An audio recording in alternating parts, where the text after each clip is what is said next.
台湾冰球勇夺史上第1面世界级金牌。女子冰球中华台北远赴罗马尼亚参加世界冰球锦标赛，一路过关斩将，5连胜，金牌战以5冒号2战胜冰岛，拿下金牌。不过由于台湾只有小巨蛋冰宫可以练习，女球员必须晚间10点多开始训练到凌晨1点，紧接着回家睡觉，又得立刻上学，相当辛苦。尽管冰岛对手强劲，中华台北18号叶慧珍使出急煞放反拍，成功射门得分。中华台北女子冰球队远赴罗马尼亚参加世界冰球锦标赛，成功抱回史上首面世界级金牌。中华台北女子冰球队长刘芷玲，我们也准备1年啦，赢球非常开心。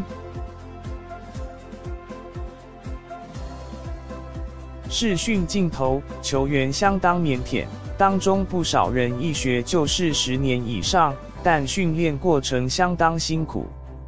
中华台北女子冰球队员谢之诚，在国内可能在旁边空地什么的还会被警卫赶走，想要练习运球什么，只要拿拍子就会被警卫赶。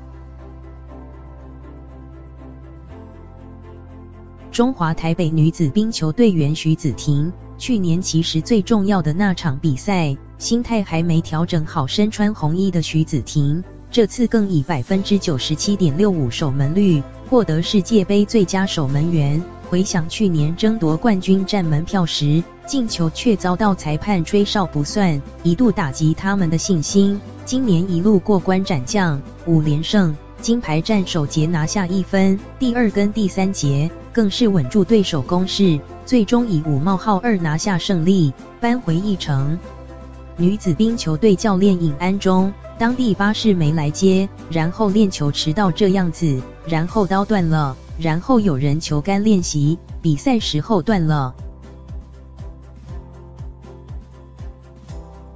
出国比赛困难重重，在国内靠父母背后的支持。